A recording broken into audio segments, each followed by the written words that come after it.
Welcome back, everyone, to another episode of the Minnesota Rackstars Podcast. I'm your host, Joe Call, and today we're sitting down with big buck killing machine Pete Oldakowski, good buddy of mine. He was kind enough to have me over to his place. We're outside enjoying a nice sunrise, a cup of coffee, and talking some hunting. And yeah, we get going down some good rabbit holes of ethics in the world of hunting. And I think the really good part of this podcast is just talking about different strategies to use this fall that Pete has seen work, and maybe some things that he hasn't really seen work. So, we actually go down a pretty big rabbit hole of drones as well. So, and our take on it, whether they should be legal or illegal or what. But, it's a good podcast. I hope you guys are having a good start to your day or winding things down and having a cold one and just kicking back and relaxing. So, we're going to get going with the podcast and hope you guys enjoy. Well, we're getting started here this morning. Instead of having mixers, we're having some coffee this morning. Last time I was over here, I think we had a pretty good time sitting out here on the deck, and that's what we're doing again today. I'm joined here by Pete Oldakowski, good buddy of mine, part of the Minnesota Rackstars family here. It's a beautiful morning. As I left my place, I thought it showed 60 degrees, but it actually showed 50 degrees. And by the time I got over here, it's about 53 degrees. So it is a beautiful, beautiful morning here because we've had some crazy heat this summer. Oh, it's been terrible. You wake up in the morning, you walk outside, and you're sweating already. About 2-3 weeks ago, I got up at 3 o'clock in the morning to go pour concrete, and I'm like, I'm going to beat the heat. And I walk outside, and it's 79 degrees at 3 o'clock in the morning. It's like, really? Yeah. Right now, the last few days, that's the high right now. So it's, I know. It feels so good right now. There's no humidity. Really gets you fired up for hunting season. Actually feels like fall right now. I actually just saw a doe. I don't know if you got the Snapchat. I did. Yeah, there's a doe on the road. There was a doe on the road.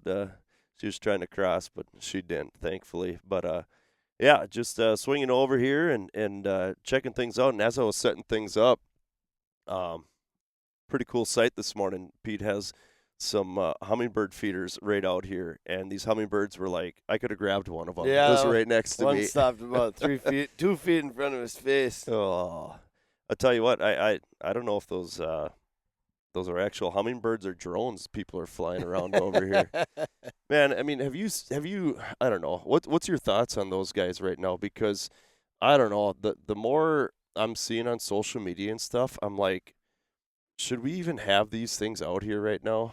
I don't know. What's your thoughts? I guess it depends on this is just strictly my opinion. What you're going to use them for, I think, is more of where do you draw the line? I personally think that there is a very good place for them. Yep. In the hunting world, and that would be, in my eyes, tracking. Yeah. Watch your face. I know these hummingbirds are crazy, man. They're nuts. I think, ethically we talk about, finding deer and, a wounded deer, some of that stuff. Yeah. I mean, I do think that, the infrared, or my cat's going to get him now. I know. I just and I think for tracking, and not, going to see if the deer's down or dead or try to find recovery of a deer, I think it'd be all right. But then I also think that, you'd almost have to regulate it to a certain time frame, like when you can use them, so you're not out all night doing it. Like, I don't know. Yeah. But as far as scouting goes, I've heard a lot of negatives. Mm-hmm. I mean, I guess it'd be great to be able to fly up over my land in Hillman and take inventory right now, because they're all out on the bean fields, and you could do. But I just feel like you're gonna hurt some wildlife, because everybody says if you don't stay. I've talked to a few people that have them. If they don't stay at least 300 to 400 feet up in the air, it spooks them off. Well, I've been sitting there seeing some reels on social media of people taking their drones and flying over top of these giant bucks, and you can tell they're pushing those deer. Because all of a sudden they're on edge and they're starting to run, they're starting to trot, they're moving around. When does it become like harassing wildlife? I mean, I truly believe it is harassment to a certain point. I mean, if you're going to be scaring them all the time, I mean, and there's a lot of people, oh man, I forget his name. I just watched his video the other day. But he put up a tower that senses drones flying. Oh, Higgins. Yes. Yeah. Don yeah. Higgins. Yep. Yep. He senses drones within how many miles? And within like the first 24 hours, he had like 2 or 3 drones flying over his property. Yeah. I mean, I get that the airspace is open to people, but then he's a big time guy, right? So you got to believe that there's also that's almost harassment to your own property to a point, because you know that Joe Call that's a mile and a half away from Don Higgins is probably the one that's flying over to 100% to check the inventory on Don's property. 100%. And I don't know if I like that. I don't. That's a very hard one to.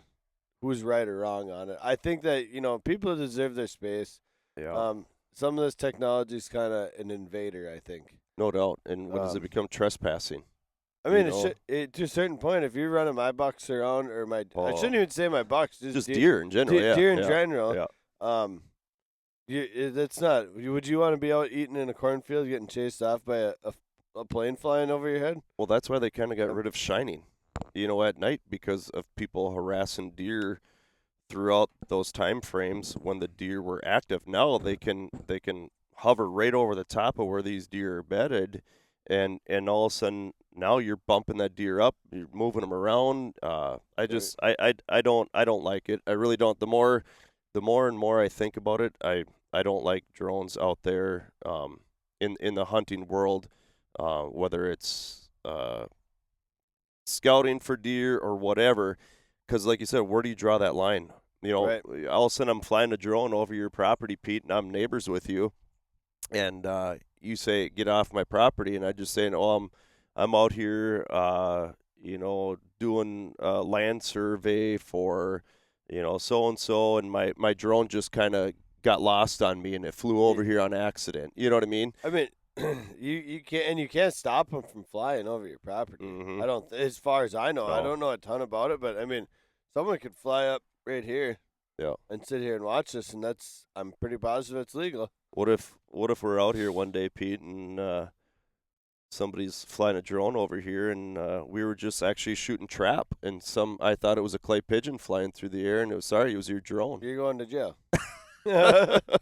That's that's the other thing, is that's kind of a gray window. Yeah, you've heard of people doing that. Oh yeah. I mean, back in when was that? That would have been 5 years ago, about when I was in North Dakota, kind of by Jamestown, and bow hunting, and we had some good properties, out there, and and it kind of got to that point. We haven't been back out there now in like 3 or 4 years.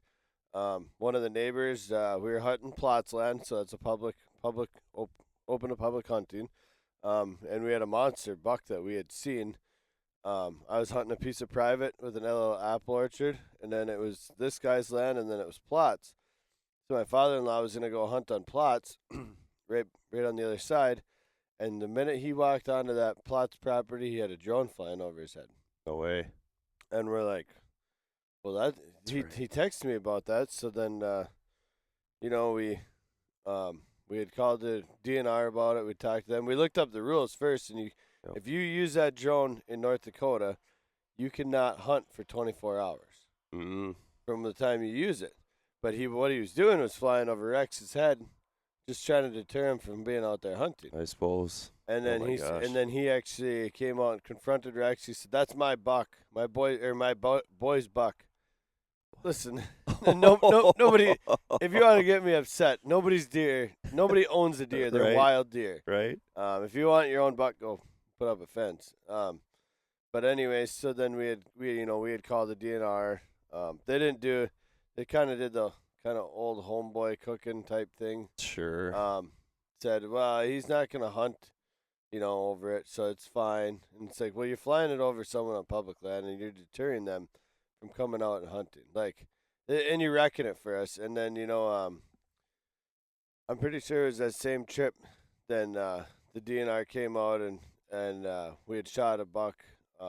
Brad had shot one at night, or like the evening. Yep. And we were out late tracking and all this. Well, then the DNR showed up and said we were poaching, that he had got a call that we were poaching. And I'm like, whoa, like, where?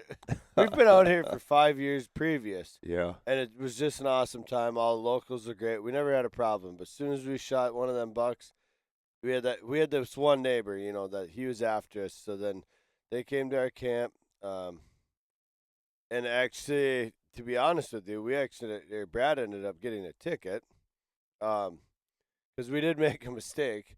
But it was kind of we were open and honest about everything, and what happened is that when we in that state you cannot move a deer without having a tag on it. Oh, sure. And what we had done is we were on public land. We picked the buck up, we threw it in the back of the truck, and we didn't have the tag on it that second. So I had a picture on my phone. Oh, sure. Of it in the back of the truck.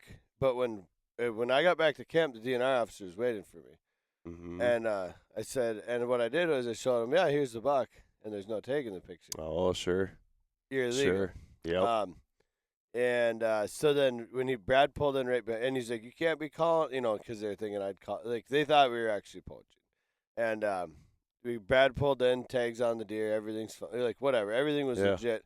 And he goes, I seen that picture, so I'm going to have to write you a ticket. Sure. And I was like, sure. Sure. I'm not going to argue that. Right. We're in the wrong. We should have put it on. Tag before you moved it. Yeah, and I always will. I mean, it was one of them things. I think we were so excited. It was late. It was dark. We just kind of chucked it in. But then we tagged it before we ever left the property. Yep. But we're still illegal because it says that before you grab a leg, even if you're dragging it out in North Dakota, if you're dragging it out and you're dragging across the ground, you're transporting. Mm-hmm. And it was a learning curve, but I mean, I think we were kind of, I know, getting a little sidetracked, but that all came to play with because of this drone. Right. We were getting harassed. You're getting flustered. We ended up getting a ticket in the long run, and it's like, well, who should have got? I mean, in my eyes, then everybody should have got a ticket, right? I mean, but that's it took all the fun out of it, and we actually haven't went back to that area since that year because it just kind of.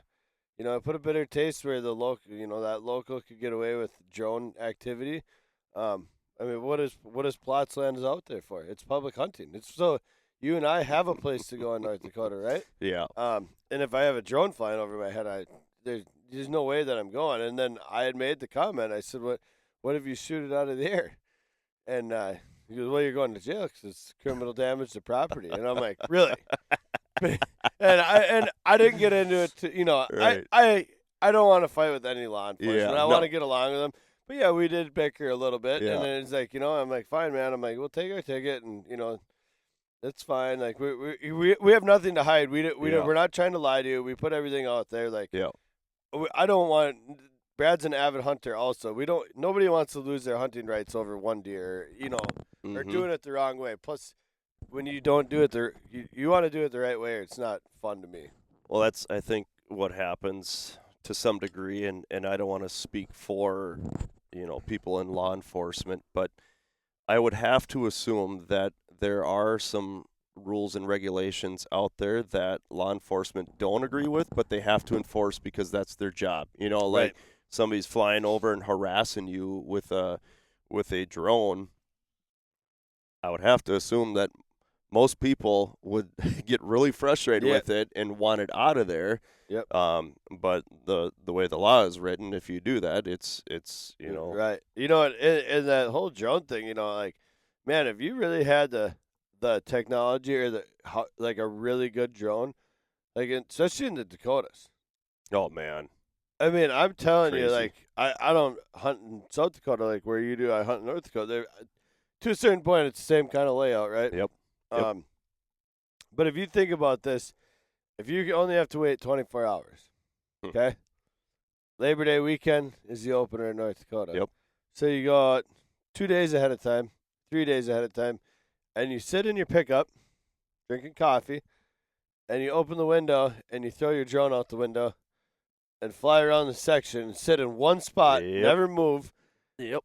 And you can literally go see where all these deer are bedding, especially if you have infrared or night vision. You can go see where they're bedding for 2 days or where they're feeding, and you can literally follow them around where they're feeding. And, I mean, boy, you're really going to – you could really I mean, I would say it could increase my odds by 50%. So correct me if I'm wrong. Correct me if I'm wrong here. You can get a ticket for driving motor vehicles after game, like deer. Yep. You can get a ticket for taking my Absolutely. four-wheeler or side-by-side Yep. and chasing Yep. animals. Yep, you can. People are posting videos of flying drones over the top of deer, getting them up out of their beds and running them out of their beds. Is that not the same thing? It is the same thing. So to me, when these people are posting these videos online of running deer, to me that should be totally illegal. Right. Totally illegal. I agree. I don't know. I just think that it's a tool that is probably misused more than used for good. You know what I mean? For sure. In the hunting world, agriculture, whatever. I mean, right, do what you do, but when it involves moving deer and altering wild game, I think that's where we're crossing the line and should be illegal. I mean, I think that they should put a regulation on if they're flowing during hunting season. That would help a lot. I know that even like this time of the year though, like if you're chasing around there in bachelor groups out on fields, so you're going to run them around pretty hard, and I still don't think that's fair to them. But, I mean, I don't think you're ever going to get rid of them, but I think they should at least try to regulate it down. I mean, don't they put regulation? Isn't there rules and regulations on when you can be driving an ATV on certain properties? Yep. I forget exactly what it is, but like during certain times of the day, during hunting season. So why wouldn't you be able to do that? I believe there is times that you can operate. That's it. Especially during the rifle season, is the big one that they always push. Yeah. I don't know. Like I said, I would love to see them for recovery. Mm-hmm. But I don't know how you're going to regulate it. Well, that's it's almost you got to do you almost have to give them full reign of drones or nothing, because it almost seems because I don't know how you regulate it or else. Well, Pete, say you have a drone, right? Yep. And I say, Pete, come over here.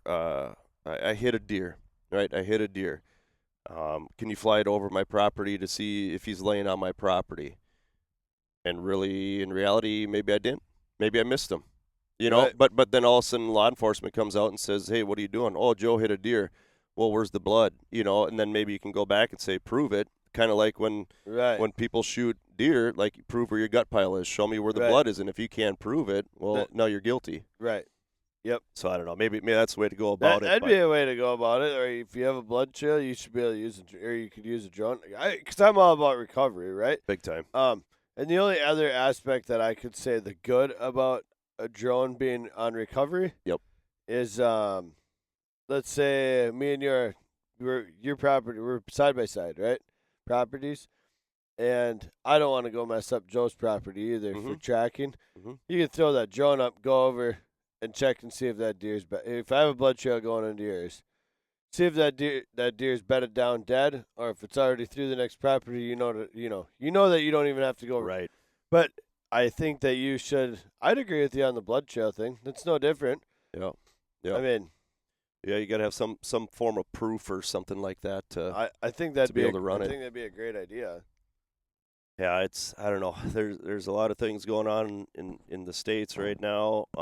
Another thing I saw too, that here we go again. There was a case of CWD found in, I think it was somewhere in southern Minnesota or something, or south central Minnesota. I'm like, here we go again. Well, now they changed that, so now every year you're gonna like 240. I'm in 249 up there. Mm-hmm. So not this year. We don't have to test. But certain sections, they're going to put the state into thirds, is what I read. Okay. So now, when rifle comes around, the first 3 days of the season, you have to test all the deer for the first 3 days in each section of the state. And maybe don't hold me to this that it's thirds, but they've split it up into sections. I do know that. Sure. And every year they're going to pick a section of the state that's going to be tested for the first 3 days of rifle. Now, for what? Now. I'm going to get myself in trouble because this is CWD is a joke in my eyes. And I will say I'd say it to anybody anywhere that it's a joke. Pete, I think deer should wear masks. It's the same thing. Yeah, it's 100%. I mean, I hunt in Wisconsin, one of the most populated states in the country for deer, for the number of deer. Yep. And they don't do anything about CWD. We never hear about it. We don't nothing. The only time you hear about it in the state of Wisconsin is when it's around a deer farm. Sure, fine, but we don't have. They don't test for that. They don't go out there and kill. We have a property on Shanks. Let's say it tested positive. They don't come out there and kill every deer in that property. Then they watch the area, but they don't test out there. Yeah. I don't know what the big hype is about. Show me a case where it's killed hundreds of deer. Yeah. They can't do it. There's never been a case of where it's killing. Where the deer has died from CWD. It's usually a deer gets shot or hit by a car or something like that. Right. Well, if they find one, they'll put it down. Yeah. But then there has never been since then. They've never proven. When they come in and they shoot 100 deer out of 10-mile area. Oh my gosh. They've never proven that none of them deer have ever tested positive either. They never show the results. I just feel like there's a major lawsuit coming eventually when it finally gets to it where people are going to find a way to push back and sue for all the damage that they have done to those properties throughout the years, whether it was try to resell the land because there's no deer around and they took a loss or whatever. I'll tell you right now that I won't test my deer. Yeah, I don't know what the rules are. They say you have to come and test them, but I never got the actual. But there's no way. Yeah, it's because you're gonna tell me that I'm gonna pay, over $500,000 for my property. Right. Okay. And my family comes and rifle hunts, and I bow hunt mine. But I'm gonna pay $500,000 for this. Put out thousands of dollars into cameras and stands and food plots, trails, you name it, just doing work, making a better habitat, ponds. And then we're gonna have one deer test positive for CWD, and it looks perfectly fine. And you're gonna say, "Hey, I'm coming up to your land. I'm gonna shoot every deer off your property. Mow them down." Mow them down. I'll tell you right now that would not happen. There's no way, absolutely no way that I'm allowing that to happen on my property. It's just, I just don't agree with it. No, 100%. There's never been a case in the United States that I've seen where they've tested CWD and you've had, we'd have deer walking around with the plague out here. Yeah, right. Show me a video. Show me one person. Show me one landowner or person that owns or doesn't own but hunts public land. So show me a landowner or someone who hunts public land that says there was a deer that tested positive for CWD in the area that I hunt or the area that I own land in. We want you to come in and kill them all. Yeah, right. Give me one person. Well, who's behind all of this? Yeah, I don't know what I don't really understand what their logic is at all. There's no criteria to back any of that. I have an idea who's behind it, and it comes down to money. And there's a lot of people that have a lot of skin in the game when it comes to paying out money to people because of claims. I know where you're going already. Because of claims. Yep. And those people, I guarantee you, are for it 100%. Let's mow all these deer down in this area. Keep them off the roads. Keep them off the roads. Keep them out of my cornfields. Keep them out of my fields. Yep. All that stuff. I believe that. I believe that. That's, to be honest with you, that's who kind of drives a lot of our rules and regulations in my mind. The politics in it is crazy. Yeah. So let's kind of get on the deer topic here as far as what you have going on. Let's just real quick touch on your Minnesota property. Then I really want to kind of dive into your Wisconsin properties because there's some really good properties out there, and you were just out there. But let's kind of just circle back here on your properties here in Minnesota. You have this property that we're sitting on. You have the other property that you've purchased from your grandparents. Yep. Give me one improvement that you have made to your property that has been a game changer. Number one is absolute water. Mm-hmm. We put a few ponds in, and that in the last 5 years, this year's been my best year for just for bucks on camera. Mm-hmm. You gotta have clean water. Mm-hmm. I had to redig that pond twice to hit one of my ponds, and it's insane. Sure. Now it's crystal clear because it's coming out of the ground. Yeah. I've said it for a while. Do you want to drink? You can go to the swamp. Right. Do you want to drink out of the toilet? Or do you want to drink out of the faucet? Yeah. But water's been my biggest. I'd say it was my biggest. That I've seen an improvement on. My second would be, and I'm just starting to see it now. Is bedding. I never had bedding on my property. That's always been an issue. I've always had the food source. And it's bedding has been making a difference. I planted about a bunch of switchgrass 3 years ago.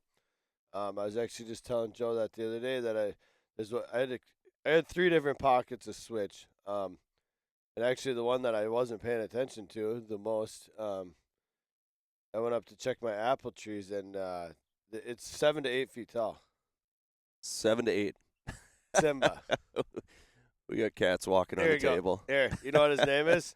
Simba. Savannah Richero. All right, get out of here.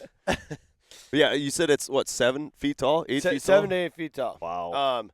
And I didn't have a lot of faith in it. My property for planting wise for some of that stuff, a lot of gravel and rock. It's all sand, rock, and gravel. Yeah.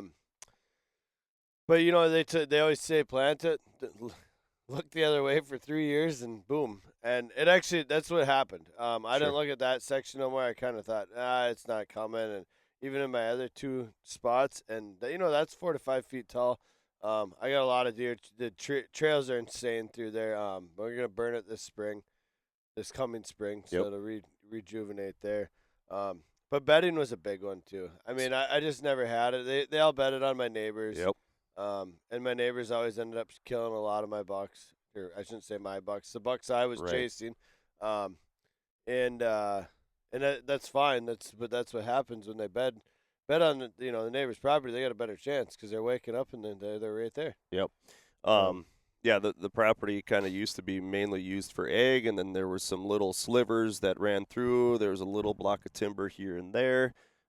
Big property, but just a lot of egg on there, and you kind of transformed that into more deer habitat. And we I kind of copied, spending time with you guys out at Travis's. You see, you got access to Peterson's Pines. So I've gotten to walk that and see.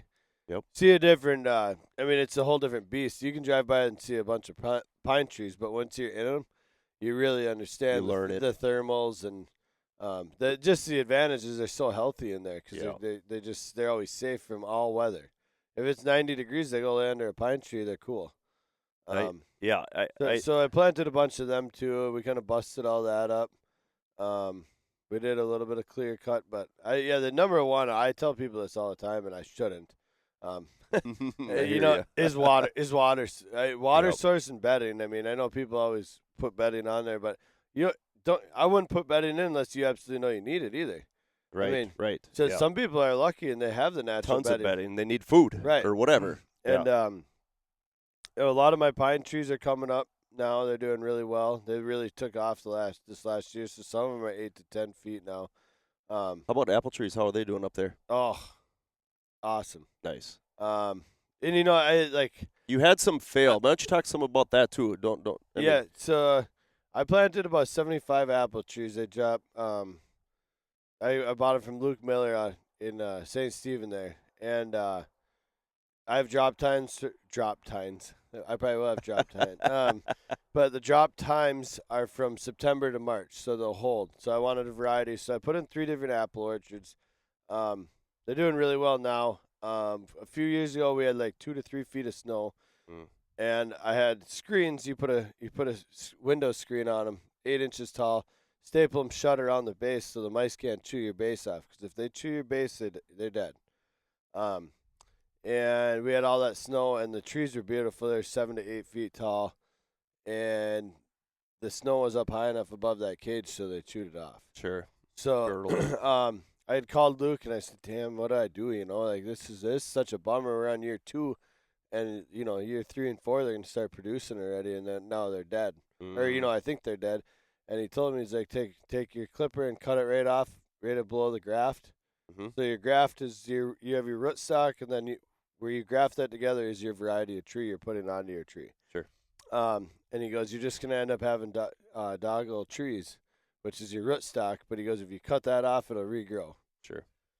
So I cut them all off, and they all came back. I do have I don't know what I have, over 100 apple trees up there now.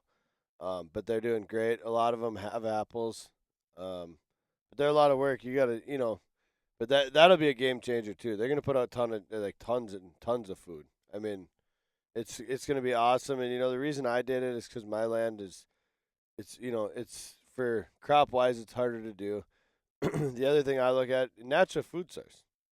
Animals like natural. So if I can put these, in the birds in the winter, the grouse will all get to, they'll be able to eat that. Turkeys. It's just kind of something that's natural out there. Once you get to that, I'm on the year 4 with some of these, and now they're really starting to produce apples. I mean, I shook some off already because I don't want them to. Nope. You want to putting that energy into growing versus producing apples. I mean, that's a good one too. I planted over 100 apples here too. Cage, So just to hit on that one more time, if you planted apple trees this year and they're still alive and they're going, highly recommend taking window screen, stapling around that base of that tree, and maybe even go a little higher than 8 inches or whatever. So what I did now is 3 feet. Yeah. I took a 3-foot window screen I ordered off Amazon. You get it a 100-foot roll, and I made them 8 inches wide. So you're just going to fold them in half just like a piece of paper. Fold them in half, put your bottom down, cover it with dirt, or I use crushed rock. Because they can get underneath there. Right. Yep, so you got to lay it flat. So you put it down, so it's gonna come down, open up, sit like this. And then I put crushed rock over mine because I have a gravel pit. Yep. And the only other thing that I would recommend, if you want to spend the money and the time to do it the right way, I would put rock down. And the plain simple reason is you're only putting like a 16-inch round circle of rock, right? But it keeps all your weeds out, for one, so you don't have to maintain that. Second of all, like on a drought year like this year, like this morning, it went from 80 degrees yesterday to 50 degrees this morning. Your rocks condensate. So what is that doing? It's watering your apple tree essentially. Yep. And that was one thing that Luke and I had talked about. Sure. And I had thrown that out there. I said, well, I have rock for my pit. I'm like, would that work? He's like, that would work phenomenal. Yeah. And I think that's a big game changer. I think that it's really worth it. I mean, since I've put them apple trees in, yes, there are a lot of upfront work.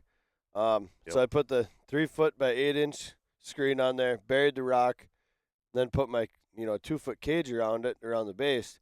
But I literally have not had to touch anything since that first year. Besides going out there, I trim my trees every year to keep them pushing up. Everything, below 5 feet. I cut all the branches off because I don't want the deer to damage them. Yep. But that's a good tip. I mean, if you're gonna do apple trees, I didn't I planted 25 more up there this spring with my family, and we haven't watered them. We haven't got water in over a month. Yeah. And they're doing great. Nice. That's the other thing is your variety of apple tree. Everybody says, well, you can get this kind, but you really got to do your research on the hybrid apple tree rootstocks, because them are the ones that really take. They drive deep, and they go fast. I mean, I'm planting 3-footers. Like this year, I planted 3-foot apple trees. Yep. And they'll fly past. You could go plant an 8-footer that you bought in a nursery, and I would put money that mine are gonna blow yours out of the water. Because once they take off, it's just like a pine tree. Once when they're small, that root, they just go. Yep. So. And I think you'll possibly be having some for sale next year. If somebody around the area wants some, they can contact you. Yeah, I have 250 down in my garden right now. Nice. That I'm just I made a bunch for myself, and then I just, for any of my friends and local people here that, I got too many, I kind of got addicted to apple trees, and so I just putzed with a few of them, and that's where we ended up. I know you're going to be helping me this spring or this winter into spring graft some that my parents have that one of them produces every single year, and the deer like it. So we're going to be working on that this winter/spring. But another thing I kind of wanted to talk about, there's a lot of people harassing me online about my food plot that I have, and it doesn't look like some big crop farmer's food or crop field that has irrigation running on it and as green as can be and has nitrogen all over it. So just to kind of give you the background of my plot, so I planted about the same time as you planted this one here, but kind of a learning experience with the no-till drill that Travis and I bought this year, planted at different times or whatever. But I think the biggest thing that kind of held back the plot for me was I wanted to get it in the ground, and it was kind of a spur of the moment. All of a sudden, okay, we're going with a no-till drill. Let's get this seed in the ground because it's starting to get later. But I wanted to get the seed in the ground, and I wanted to get the weeds taken care of. That was my number one goal, is to minimize weeds, right? So I didn't want to, I don't know, and I might be wrong in this sense, but I didn't want to put fertilizer out there with the weeds still growing, and I didn't want to spray too early where my crop wouldn't have a chance to come up and canopy and try to, suppress those weeds. So I wanted to wait a little while to spray, and I didn't want to put fertilizer on until after I sprayed. Well, after I sprayed, we weren't getting any rain, so I couldn't put any fertilizer or lime or anything on it. So there it's just sitting there taking whatever's in the ground and putting that, towards its growth. So that's what's kind of really held back my plot. Also, what I have noticed is that basically every single bean that has sprouted and came up has been nipped off. I mean, I haven't ran a camera on the field, but to me, I'm going to have to do some doe management this year. So kind of, but rounding to this, and this is what I will tell you this, and I'm a firm believer. I even talked to my dad about it. So, like, up at my land, I did no-till for the first time, too. Who your dad has been farming his entire life. His whole entire life. And I kind of was bouncing my ideas off of him, and he's like, well, I do tillage. He's like, I don't know anything about no-till. So, but He did help me set the planter up and all that stuff. Sure. The settings are still kind of the same. We still got to play with your depth and all the different settings.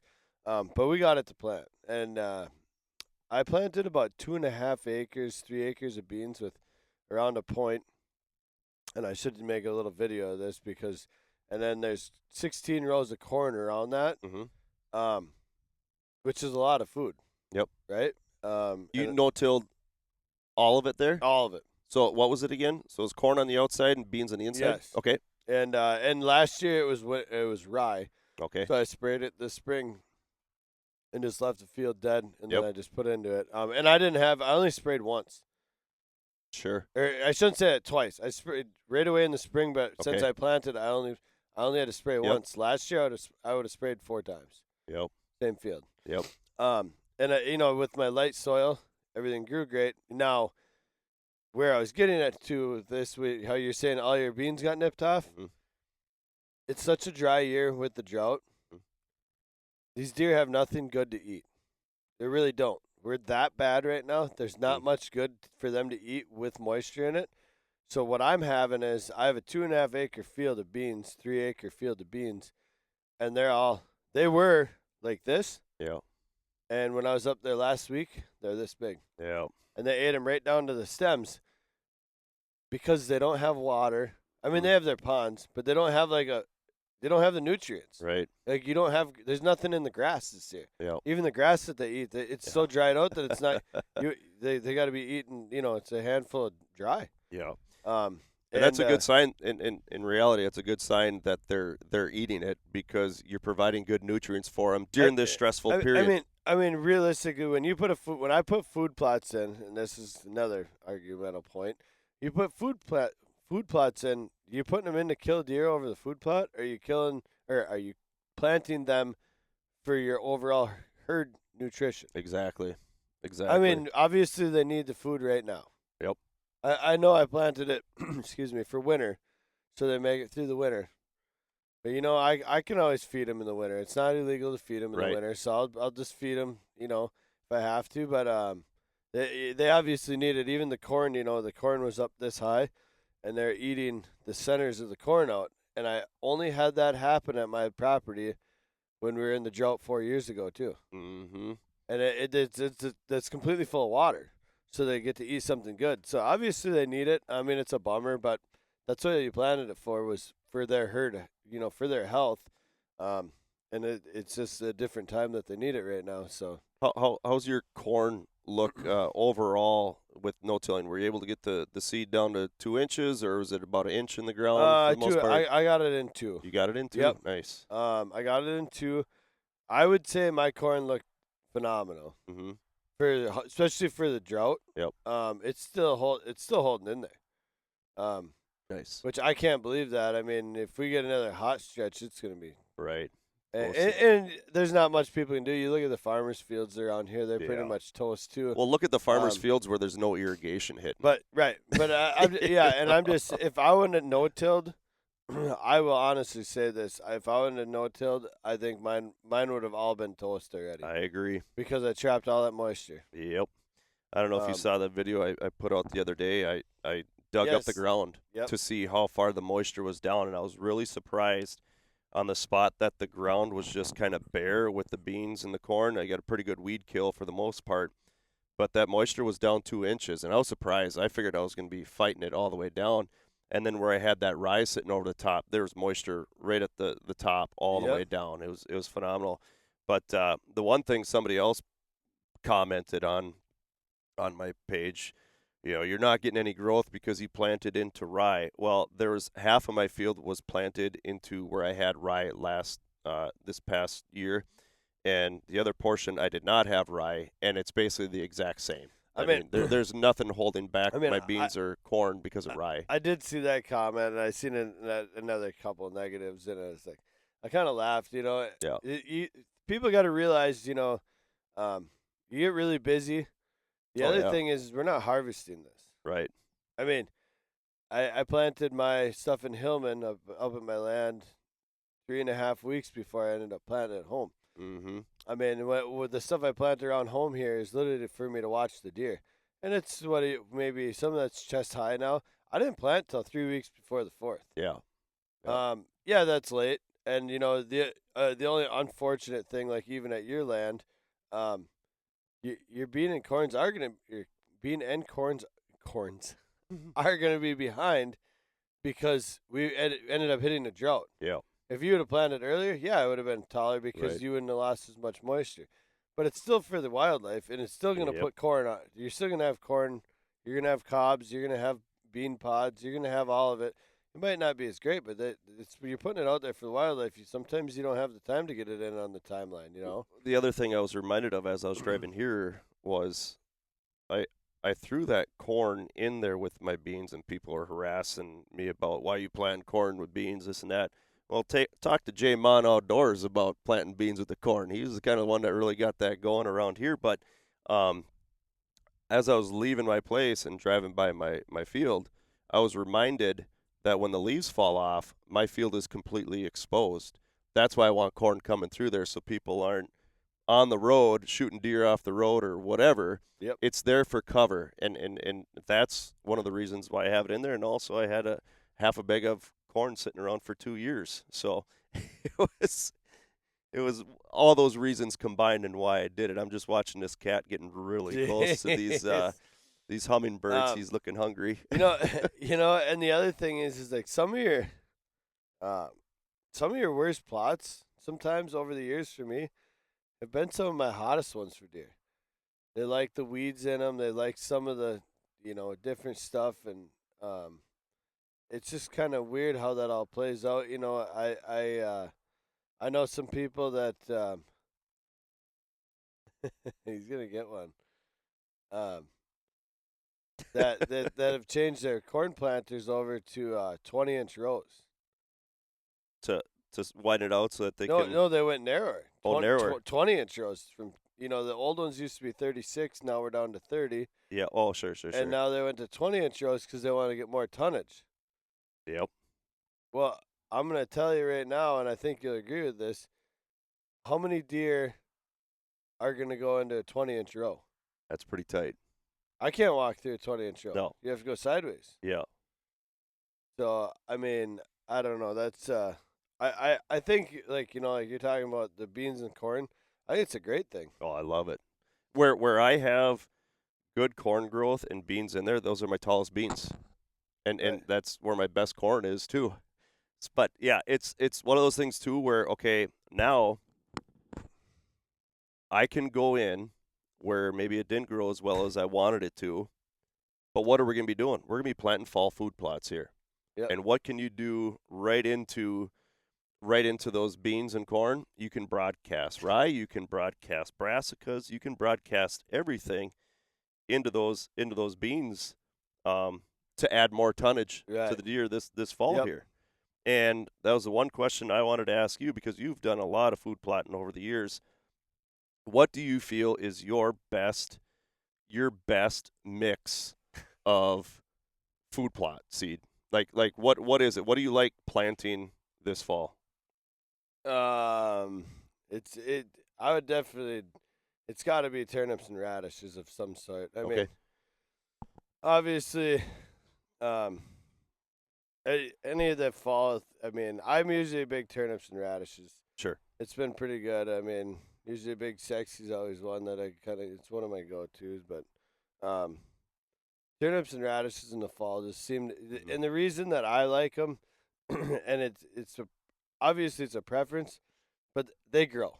Mm-hmm. They always grow. I mean, whether you don't need much rain for them to germinate. Yep. My deer do well with them. Certain properties, people say that they don't, it doesn't go. And also sugar beets was really good a couple of years ago. And I was shocked with sugar beets. I wasn't, you just don't hear a lot of people doing it. But sugar beets, they didn't even let them grow really. Mm. But I think if I did sugar beets again, I'd have to do a bigger plot. Yeah, that's one thing I'm trying to decide on what I want to do. I know I want to put more rye out there again. That was something I want to add, not only for deer nutrition, but also to kind of help suppress the water hemp that I have grown in my field. Yeah. Because where I overseeded rye, that water hemp is having a hard time coming up. Where I didn't overseed with rye, it's taken off. And now to touch on that too, my recommendation, and I'm not a seed specialist, but where I buy my winter rye, rye is a better food source than winter wheat. Just so everybody knows that. Yeah. And do you know why? Go ahead. So your winter rye produces sugar. Okay. It's got sugar in it, and so it actually gives them a boost when they're eating in the winter. Sure. Or there's a nutrition factor in there, right? Yep. It actually gives them, like you're drinking a cup of coffee. They need something to give them going. Mm-hmm. Where winter wheat, it's just a filler. Sure. There's actually nothing in there. Sure. Okay.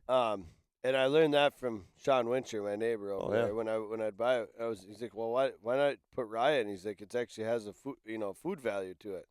I was like, well, teach me. I don't, you know what I mean? It's all green to me, to a certain point, and so rye is definitely a better one. It does give them sugar, so it keeps them going. You know what I mean? So I would strongly, if you're gonna do rye or a winter wheat rye, I would recommend rye. No, I saw a lot of benefits from it. I've seen deer just hammering it, not only in the fall but also in the springtime. I mean, deer just all over it and just hammering it. So there's a benefit there. I mean, even right behind us, they have the rye cut that I had planted here just to cover. Yeah. And man, it was in the spring. And this year was a bad spring. It took so long for grass our yards to green up and all the grasses. It was crazy. Yeah, it was. And so actually this year to have a winter rye in was actually a really big food source. And I actually got a couple pieces I want to work up yet and pick some rocks this fall that I didn't get to this spring, and I'm gonna plant winter rye into that. That way, next spring I can no-till into it. I can just spray it down. Yep. And I won't have any weed competition. I like that. What I saw this year, and for me, it's a big learning experience doing the no-till and putting into rye. You see these videos online, but until you actually try it yourself, you don't know what to believe out there. And to be honest, it is as easy as it looks, and it's not. There's Right. certain parts of it that I had really good stand. My all my stuff came up good. One field did not come up at all. See, that's the thing too. It could be soil health. It could be the amount of moisture. It could be the elevation. Lower spots might get a little more water. Whatever. There's a lot of factors in planting. The one field that didn't come up for me was on my farthest field. We call it the flat. Mm-hmm. And I had 3 acres of standing corn in there all winter. And when I went and mowed it off, it just, like, the stalks were so brittle they just fell down. Mm. So you got 8-foot stalks laying there. And I think there was way too much. There's so much stuff on the top. Yep.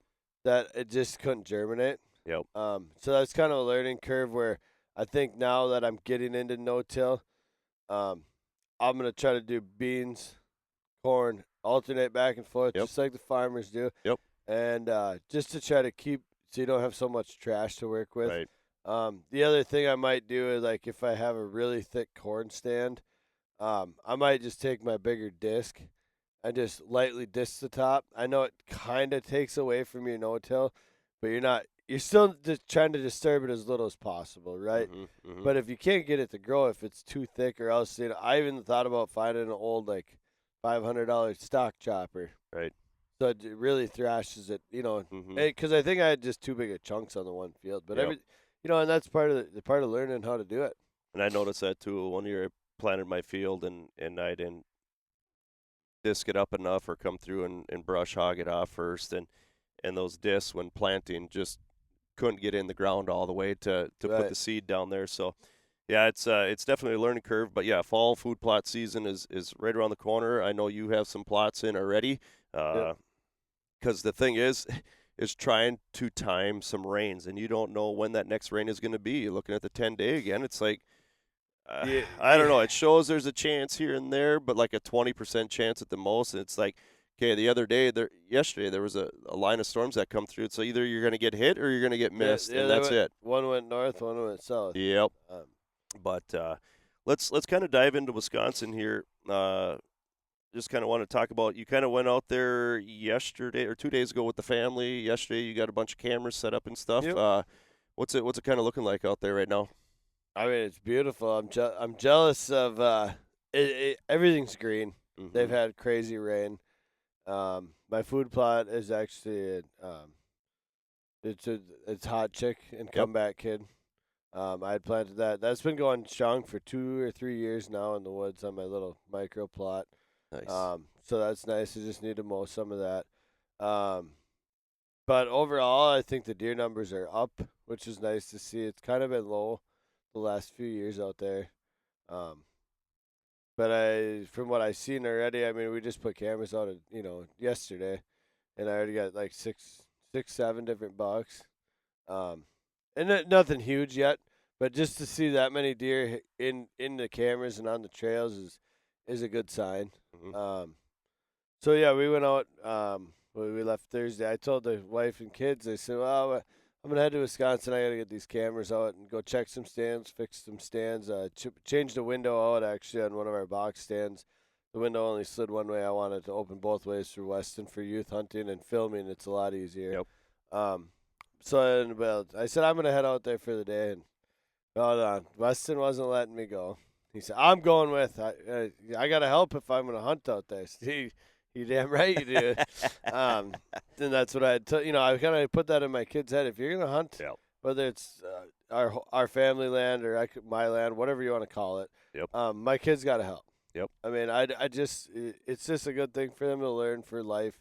You just don't get it all given to you, And that's part of it's learning. And you got to put in the work to get the deer. Exactly. I mean, it's so much more rewarding when you for me personally, do all of this work and then you get a deer off of it because all of your hard work is paid off. That's how I look at it. You're not an outfitter who's going to do all the work and just have people come in and hunt. Right. Yeah.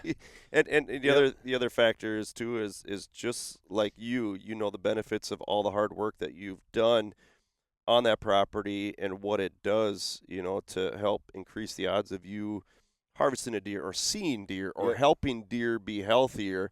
You see those benefits, and it's important for us to teach that younger generation why you're doing this stuff. Yep. That's what's important to me. Yeah, so my daughter came too. She claims she's going to hunt. We'll see. She's a firecracker, so we'll see. It won't be for a few years. Because heaven forbid I'm putting a gun in her hands yet. She's actually started practicing, so that's cool. Nice. I was shocked that she even would.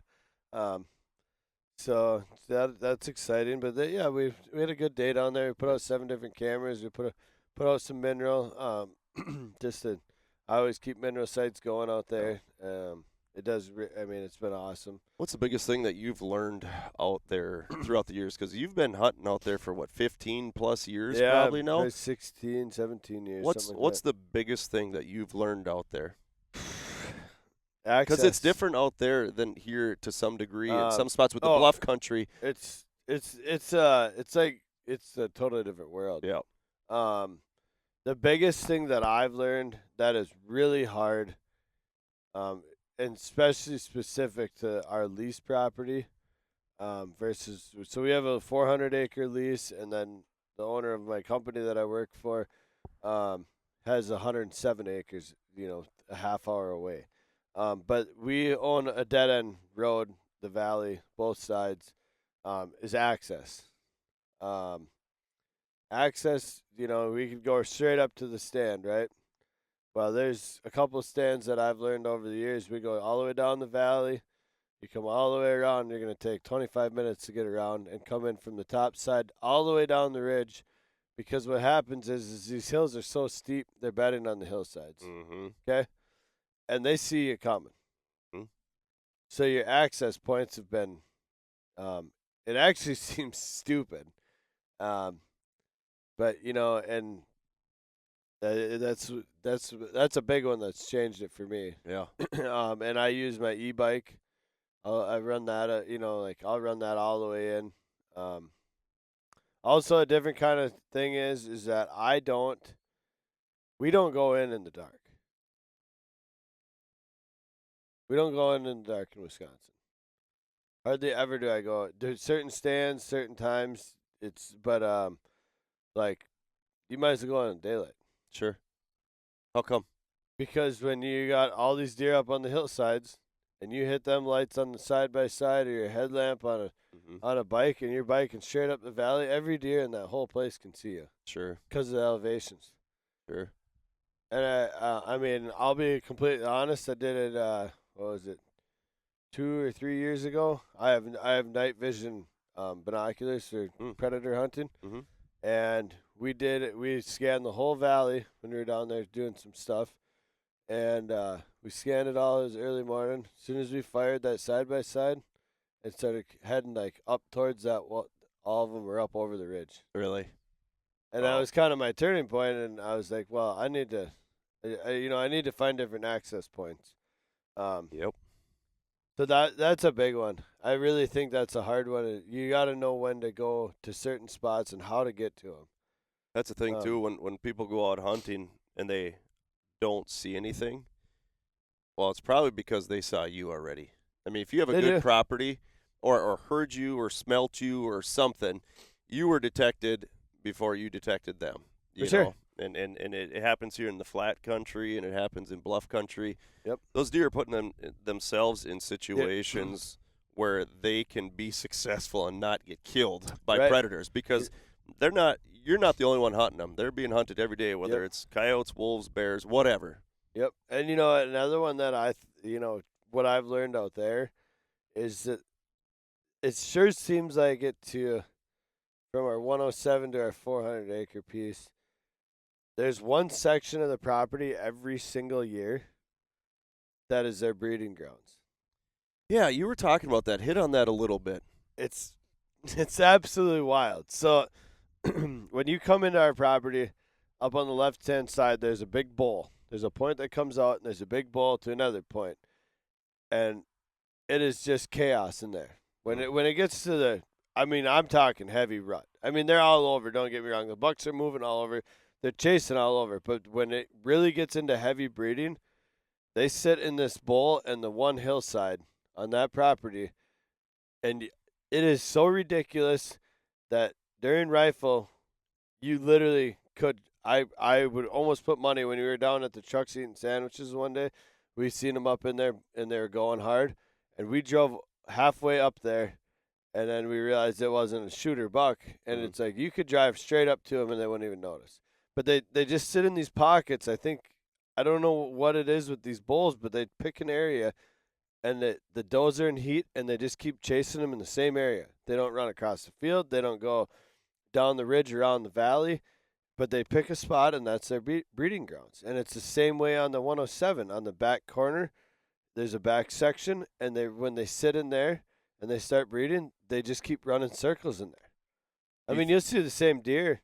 I mean, we've had it before on a hot day.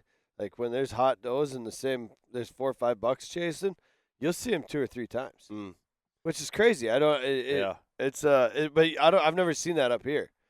There's a lot of things that I see in other states that I do not see here in Minnesota. Yeah, there's a lot of things that I see. And it's interesting. Like I actually put up a ladder stand last year just literally for that. This it's going to be a 7-day window or a 14-day window when they really start breeding. Mm-hmm. I'm definitely I got a bow stand up just to hunt that time of the year, and they don't use that area. So last year we've been watching this, right? And we have all these bucks during prime rut, and it's insane on camera. And then I'm like, well, I'll put a camera out there during this time of the year.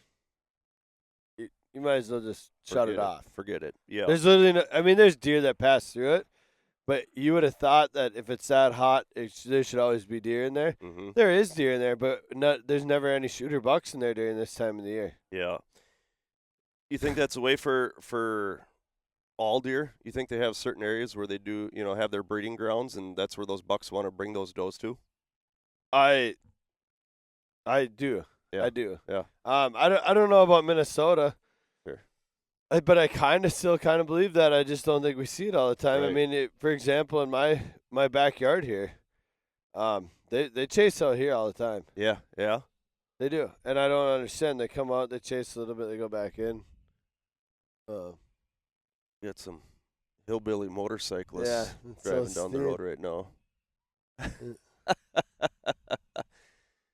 Yeah, he laying on the horn. Yeah, he is. Oh, funny.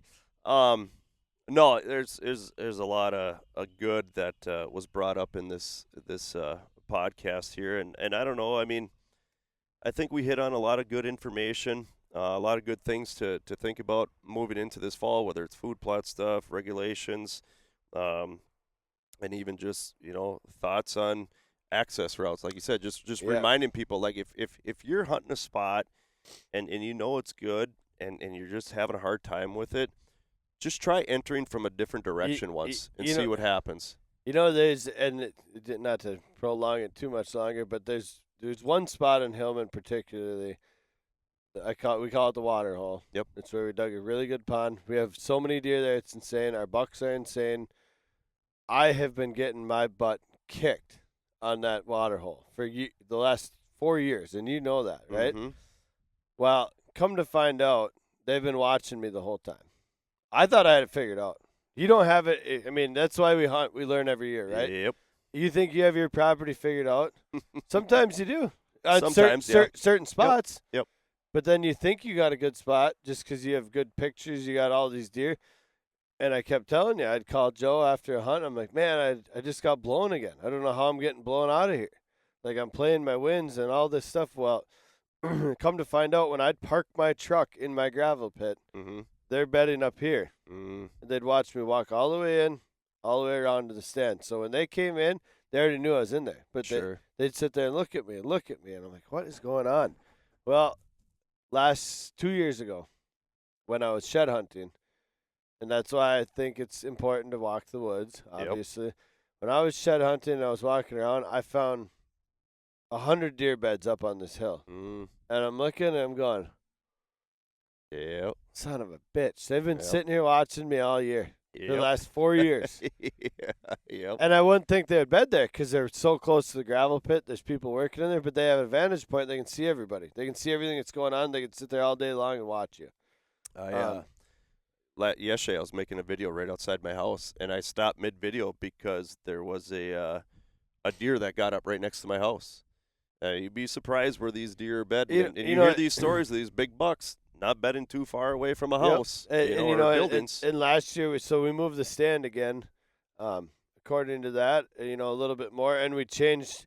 So I changed that I don't park in the pit anymore. I park farther down. And, it kind of takes your philosophy away because you're like, well, I shouldn't park down here in the woods. I should just park in this open gravel pit. Well, I parked farther down in the woods, and we never got busted. We didn't get busted at all last year. Yep. And we spooked less deer off. And it's kind of sometimes what I'm getting at with your access points, sometimes you're going to go through more woods or a longer route. We're good. A longer route to get there. But you got to know if it's okay on that stand or not. Sometimes you're going to do more damage by going through the woods or going farther through kind of more discrete areas that you think you should stay out of. I've learned that the last couple of years. A couple of my spots, I should be going through them areas even instead of taking the open field. And this is where I'll bring up our last point, and this is where e-bikes come into play. Because for a couple reasons, you can get there without sweating and leaving a big scent trail and all that stuff. Not only that, I actually have a story about an individual that we both know. The other day, he was on his e-bike, and he was riding on the shoulder of the road. And I've had this happen too, like not to the extent that happened to him, but I've biked right by deer before. Oh, yeah. And they don't even budge. Like, all of a sudden they look up at the last second, like, holy Lord, there's something right here. Like, they don't hear you coming at all. Nope. So anyways, he was biking on the shoulder of the road. You know how they cut the ditches? Well, there was one spot they didn't cut or something, and it kind of jogged out and then it jogged back in. Well, as he was riding about 20-some miles an hour, also he looked to the right, and there was a bear coming up onto the side of the road. And it scared the heck out of him, and it scared the heck out of the bear. And they both peeled off immediately because they both got spooked.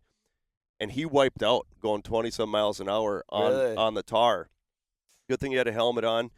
He crashed. He had some blood on his face, and legs were all, road rash and everything. Yep. But case in point that you can get through a lot and undetected by animals.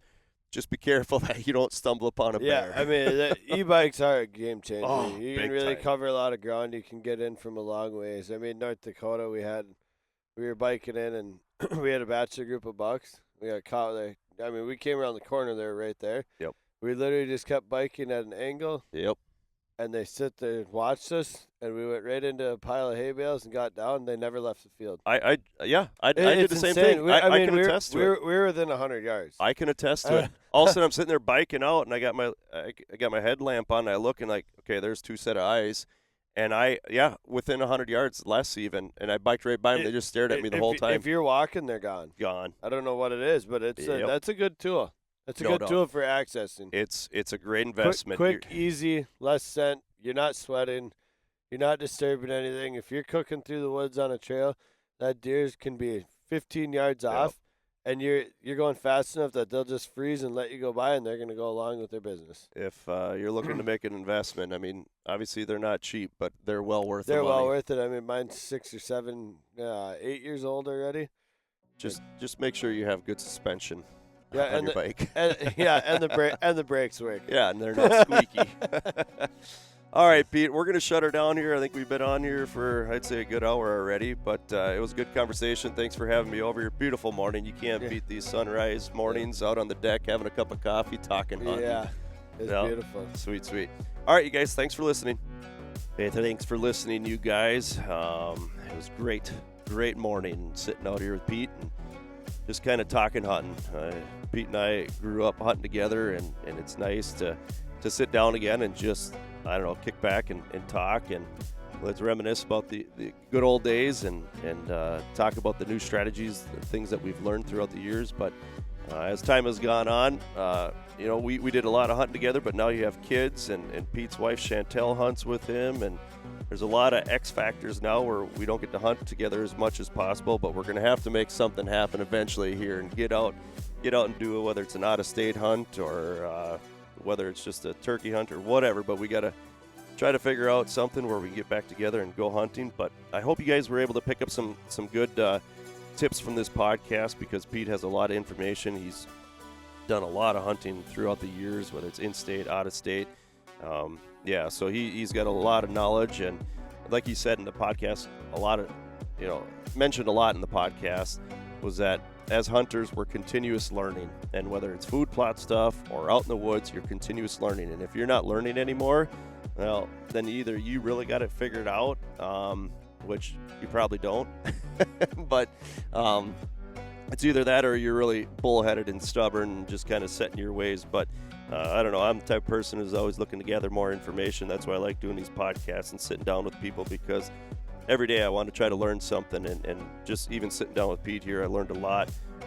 So that's, to me, it's what it's about. It's about sharing experiences, having a good time, and also learning along the way so that we can pass it down to that next generation. And that's what I think Pete and I both enjoy now, is really getting our kids going into the world of the outdoors, because we know the value of being in the outdoors and hunting, and we want to pass that down to our kids and like myself with this podcast, pass it down to you guys, and just continuing to live in the world of hunting by listening to podcasts.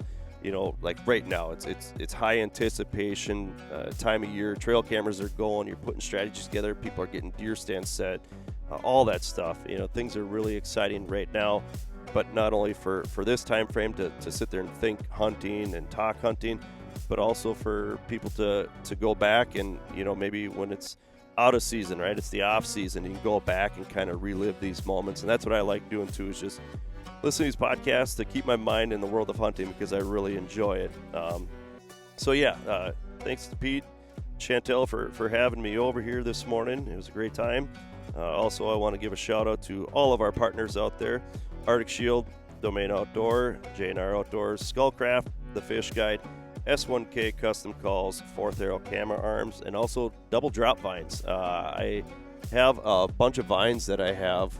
If you guys are interested in some vines, make sure you give me a shout on social media or whatever, and I can hook you up with some. I have my camera going on my vines right now, and not only do I have fawns, does, and bucks hitting the vines, I actually have bear hitting the vines as well, and I put a little video of bear hitting my vine the other day. So now is the time to make sure you're getting those mock scrapes established.